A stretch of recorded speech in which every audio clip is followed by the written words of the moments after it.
Hello and welcome back. This is my many-part review of A Conscious Universe by Almando Calvo.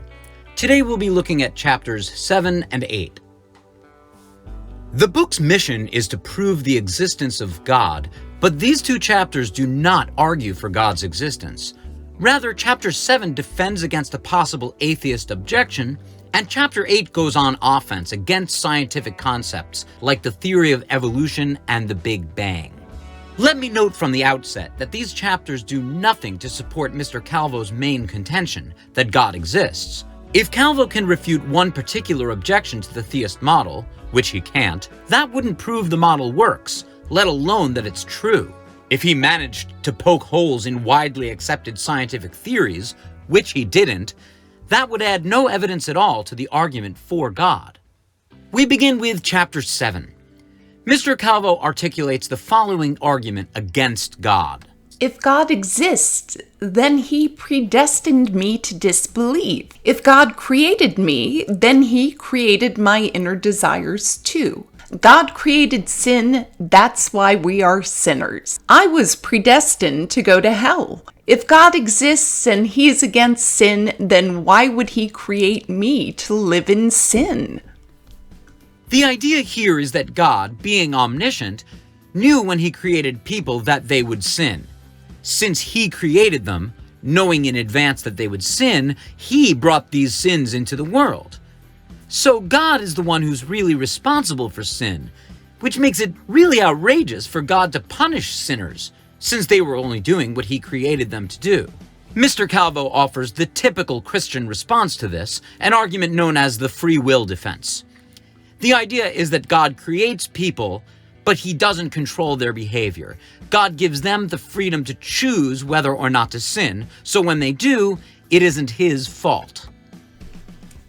God wanted to share his goodness and love with a creation that would freely experience and accept his goodness. But in order for this to be achievable, he had to create creatures with the ability to freely make choices. Now, if this defense were successful, that wouldn't do anything to show that God exists. Like, if I said that dragons are impossible because an animal can't breathe fire, and then you proved somehow that an animal actually could breathe fire, that wouldn't prove dragons exist. At best, it would prove they were possible. You would still need some evidence to show they're actually real. So, I'm not the one who raised this objection about God creating sin, and I don't feel like I need to defend it.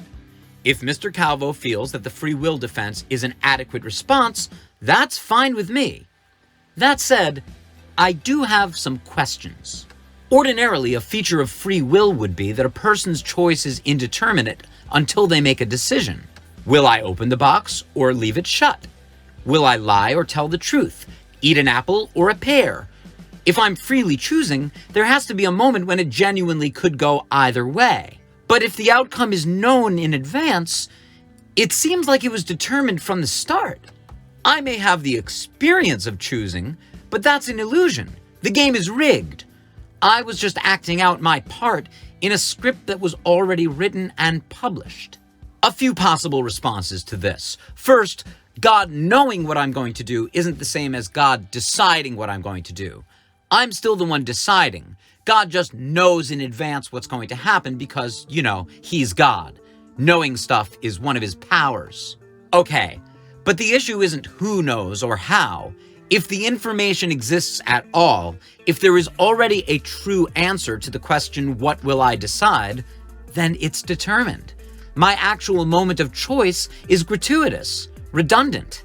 Or to put it another way, if God knows I'm going to eat an apple, but I decide to eat a pear instead, then God was wrong.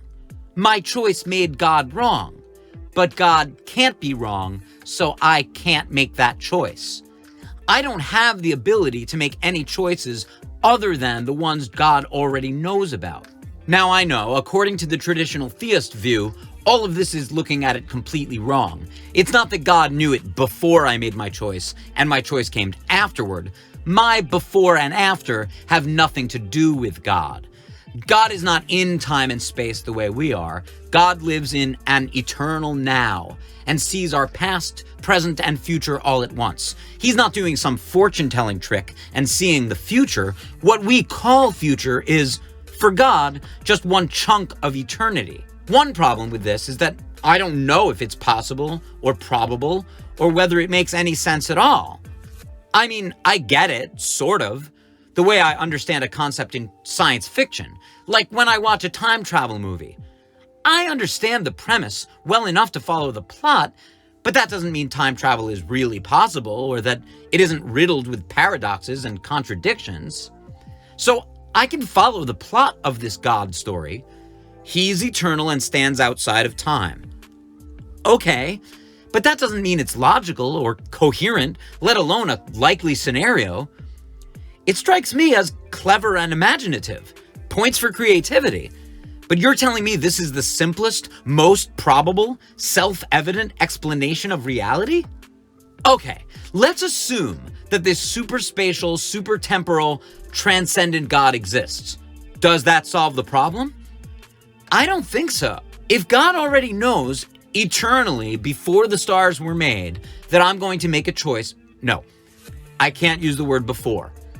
If God knows eternally, independent of the stars being made, what choices I'm going to make, independent of me being born and making them, then it's the same problem. How can my choice be free if God knows eternally, outside of time, what I choose to do? At the moment I enter time and space, at every moment of my existence, the choices I will make are known to God. God sees future me make his choices, and there's not a damn thing present me can do about it. And again, I know the theologian is shaking his head and saying, you don't understand how it works. I kind of do. Like I said, I understand it well enough to follow the plot, but I mean, not all time travel stories follow the same rules. Why should we assume that this free will story follows the rules theologians made up to try and get around this problem? I guess if it's convincing to you, okay, but isn't it clear that you're just rigging the rules to fit the conclusion that you've already reached? Oh, and there's one more problem. Let's assume the free will defense works, and human beings are totally free to commit their own sins, not God's fault at all. He still had the option not to create us. God knew every serial killer, every mass murderer, every genocidal maniac before they were even born. He chose to unleash them on the world. He knew this thing was loaded and he pulled the trigger. Well, that's part of free will too, right? If God felt it was important to let people choose to be murderers, he also felt it was important for the people who choose to be murderers to be born. But he knew not only that they would be murderers, but also that they'd suffer eternal torment in hell. And he chose to actualize those people. He decided that souls writhing in agony, burning forever in a lake of fire, would be a good addition to his eternal now. Even if those people freely chose their own actions, it was still God's decision for this to exist in his universe. So, color me unimpressed. If this is how you want your story to go, cool. You can tell the story any way you like. Doesn't make it real. Mr. Calvo follows this argument by retelling some more of the major Christian claims about Lucifer and the war in heaven. According to what we know biblically, Lucifer, once being one of God's greatest angels, became obsessed with the power that was given to him. Not that this matters, but this isn't really in the Bible. The only reference to Lucifer in the Bible is Isaiah 14:12, where the word translated as Lucifer is actually the Hebrew word Hallel, meaning morning star or shining one. In the Hebrew, there's no indication that Hallel is a proper noun. The original context suggests that the shining one here is the king of Babylon, and the passage refers to the toppling of his regime. The word Lucifer was used in the Latin translation because it means light bearer. That's the same lus we see in lucid, and the fer we see in refer, prefer, and transfer. Centuries later, the book of Revelation told a story about a dragon or devil being thrown out of heaven, and Christians decided the passage from Isaiah was referring to the same event. But there's nothing in the Bible saying that Lucifer or Satan used to be an angel, that he was one of God's favorites, and he was cast out of heaven because of his lust for power. This is later Christian mythology that can only be read into the Bible by interpreting each passage in a really specific way. Of course, none of this matters to the argument. If it were in the Bible, that wouldn't be evidence that it's true. It just so happens that it isn't.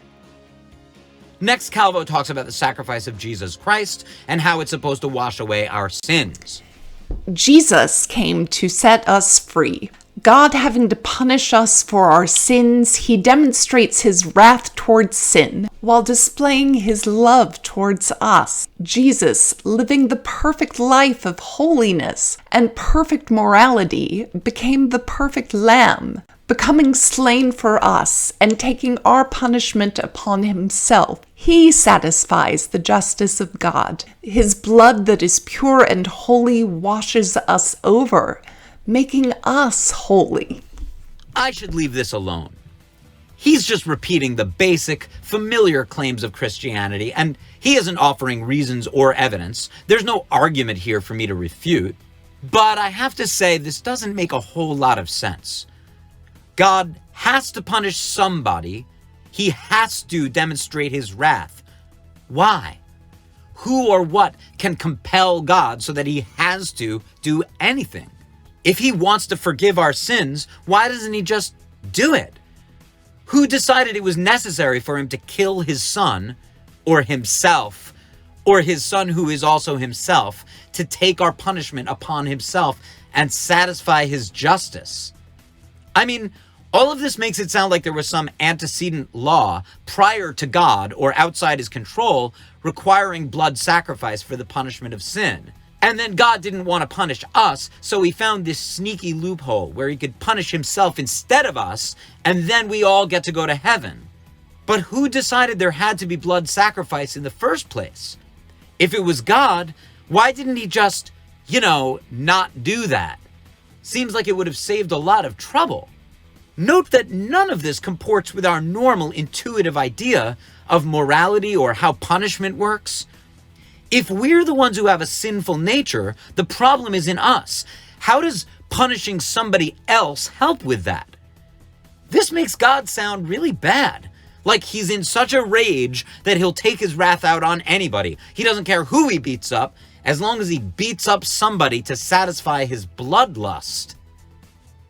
Also, imagine if you heard a religion other than your own talking this way, about cleansing yourself in the blood of a sacrificed animal, becoming holy by bathing in blood.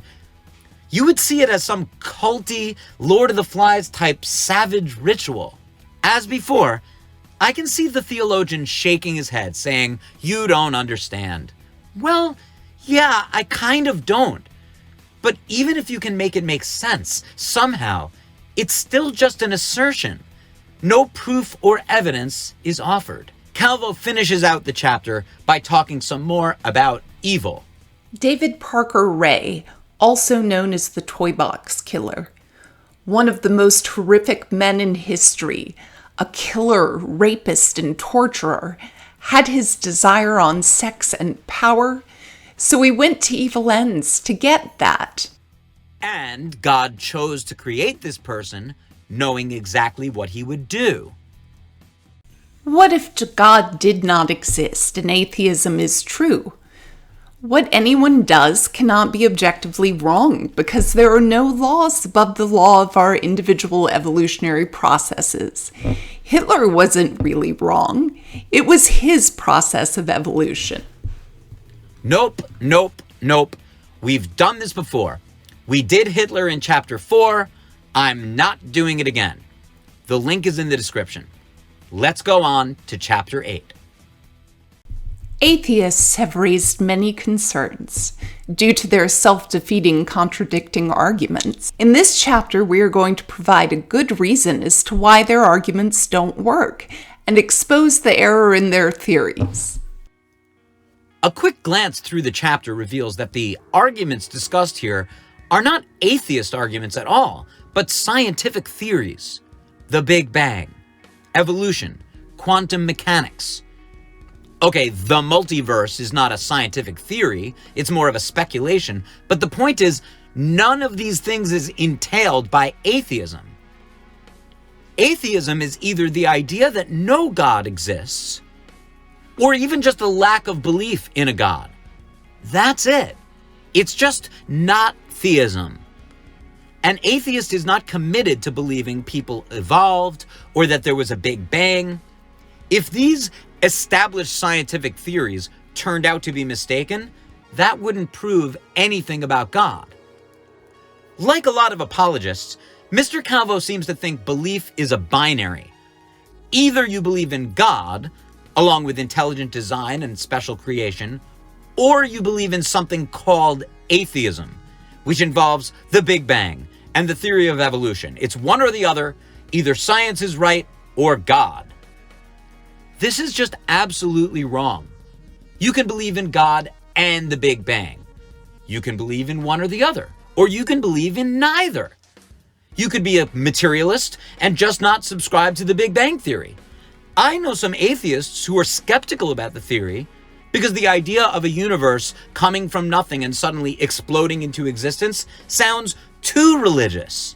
You could also be an atheist and believe, as some Buddhists do, that nothing is real. Everything is an illusion.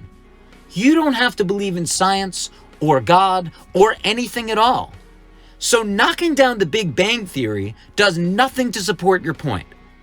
That said, let's go down the list. The concept of the Big Bang is that our universe began as a single, infinitely dense point which started to expand, releasing matter and energy into time and space.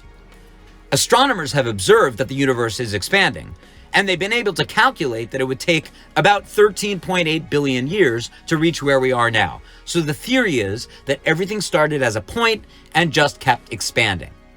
People often think of the Big Bang as an explosion, but that's a misconception. The term Big Bang is itself kind of misleading, and in fact, it was coined by astronomer Fred Hoyle, who didn't subscribe to the theory. Mr. Calvo attacks the Big Bang Theory in a way that is so confused, so garbled and nonsensical, it's no wonder he doesn't think it's true.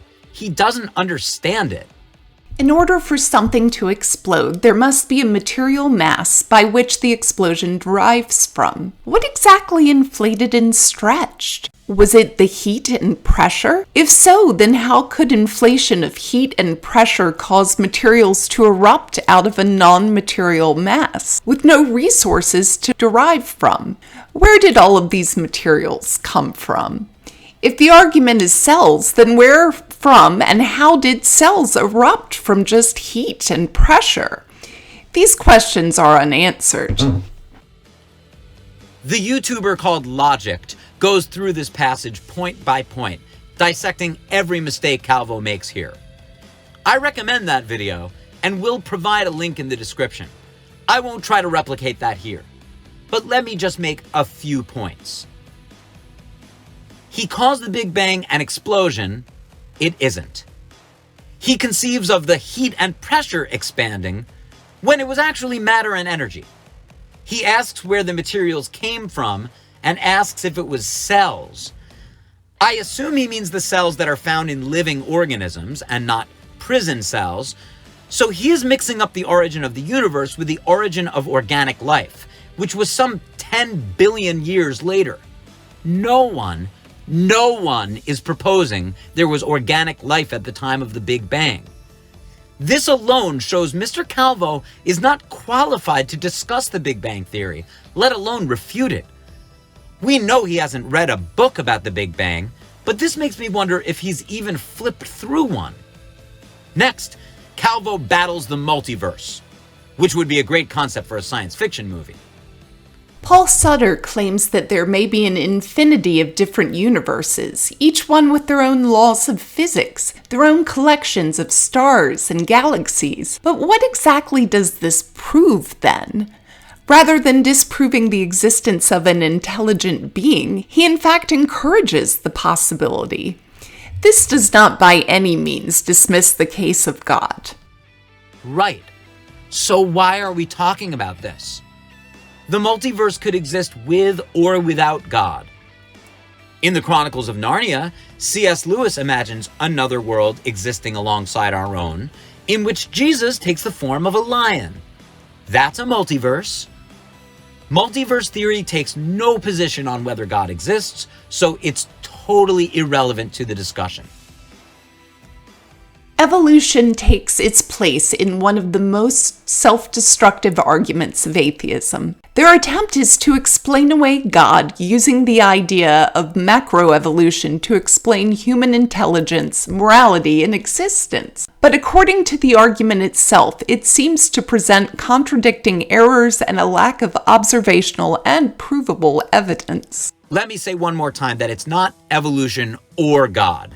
You can believe in both, and you can believe in neither. Lots of Christians believe in evolution, and some atheists don't. That said, I can see why Christians like Calvo are suspicious.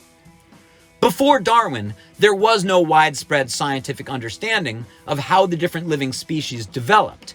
Since there was a gap in our understanding, religion was able to sneak in there and give magical or mythological explanations. Now that we understand how species evolve, the God hypothesis doesn't seem as necessary. Evolution doesn't disprove God, but it's making him lose some of his customers. Anyway, as before, Mr. Calvo doesn't understand the theory well enough to poke holes or disprove it. For a specific animal of its kind to somehow magically change into a different kind of animal life form, the genetic information of that animal has to also change. A fish doesn't just transform into an amphibian without something changing in the genes. Right. Exactly. Nothing magically changes into a different kind of animal, nor is that what evolution claims. The answer is right there. As you say, the genetic information changes. Not within the life of an individual, but as it passes down DNA to the next generation. Every generation in the life of a species is slightly different. So, over millions of generations, these slight changes add up and you get visible changes. The problem with evolution in this case is that we have never observed, repeated, or been able to test an animal of one kind turning into an animal of another kind. This is just extreme ignorance. Of course, we can't physically observe something that happens over millions or billions of years, but we have evidence in the fossil record, intermediate stages in between the species we recognize, located in exactly the layers of Earth the theory predicted. I can't lay out the evidence for evolution in a way that would be persuasive to someone who doesn't know what it is. Read a book. Find out what you're talking about. If you think we're looking for magical changes, then we have nothing to talk about. Humans don't seem to propose any historical evidence for evolutionary transformation from an ape to a human. This is just not true. There are fossil records showing the various stages in human evolution, from Dryopithecus, Ramapithecus, and Australopithecus to Homo erectus, Neanderthal, and Homo sapiens. If you have reason to doubt the evidence, fine. You don't have to believe it just because the scientists say so. But you can't say no evidence has been presented. Why haven't we witnessed an adaptive process take place with apes today? Why are monkeys still monkeys? Why are cats still cats? Why are apes still apes? Why are humans still human? Sir, you think evolution means animals magically changing into other animals, like in Pokemon. It doesn't work like that. The changes happen little by little, one generation at a time, over millions of generations. But we do see examples all around us. Besides the evidence in the fossil record, we see how viruses evolve. That's why we need a new flu vaccine every year, because the flu virus keeps changing. I don't know what Mr. Calvo thinks about vaccines, but if you think they're effective, you have the theory of evolution to thank for that. One incredible detail about the process of evolution is that it seems to have a sort of direct mission to engage in a systematic procedure to perform a transformation of adaptation to a specific environment. That sounds like intelligent engagement and conscious will to me. That sounds like God. So the theory of evolution is nonsense, it's self-contradictory and false, and also it proves God? Okay. Seriously, there's no need for a direct mission or intelligent engagement to explain the process of adaptation. The creatures that can survive in their environment survive. Those that can't, don't. As the process continues, traits that are bad for survival tend to disappear, and well-adapted traits endure. Natural selection ensures it. No intelligence required. What about morals? If evolution is an accurate theory, then morality is also a part of that process. In some instances, murder and rape can be a natural, normal, and beneficial thing for a particular person, and their actions are not objectively wrong. Nope, not doing it. I already covered this in Chapter 4, and I'm not doing it again. Let's do quantum mechanics. Quantum mechanics has been used to try and disprove God's existence for its unusual and strange concept. The concept of particles being able to pop in and out of existence. I have literally never heard someone say, particles pop in and out of existence, therefore there is no God. Is somebody saying this? As I understand it, quantum mechanics deals with the behavior of subatomic particles, and what's been observed is that some particles seem to exist only some of the time. That's funny and surprising and different from what I expected, but I don't see how it sheds light on the God question one way or the other. To me, this is just like the section on multiverse theory. It's totally irrelevant. Mathematics focuses on the subject matter of numbers, shapes, logic, quantity, and arrangements. But without any of those factors, mathematics has no foundation to base itself on. This would lead to the inexistence of mathematics. So without numbers, shapes, logic, quantity, or arrangements, there would be no math. I think I'm with you so far. Mathematics is only achievable if space, time, and matter exists. Without space, time, or matter, mathematics is impossible. I think that's right. I mean, someone might believe that the concepts of mathematics exist on their own, like the number 4 and the perfect triangle are just floating out there like platonic forms, and the physical realm is just instantiating these concepts. So, if that's true, math could exist without time, space, or matter, but I don't believe any of that. I think time and space exist, and abstract concepts like numbers and shapes are just mental tools we developed in order to keep track of where we are and what we've got. But if mathematics is dependent on space, time, and matter, then mathematics cannot be the foundation of the entire existence of the universe. Whoever said it was? Again, if you had some kind of Platonistic worldview where abstract concepts are prior to space and time, then Mr. Calvo would be blowing your mind right now. But that's not my worldview. I think the actual things, time and space and matter and energy, came first, and they have certain properties, and math is a tool for measuring and describing those properties. Calvo finishes his argument by saying that the ultimate source of mathematics is the greatest foundation, the heart of it all, God. Surprise, surprise. Finally, Calvo addresses the skeptics who just claim that nobody knows anything is for sure. This is a great tactic to use if you are either scared, ignorant, uneducated, arrogant, or a complete troll. Christian apologists claim they can tell us the ultimate source of time, space, and being.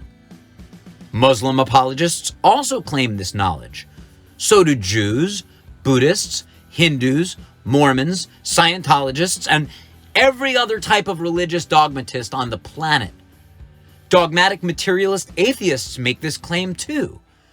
And all these diverse people are quite sure they're right, even though they're making wildly different claims.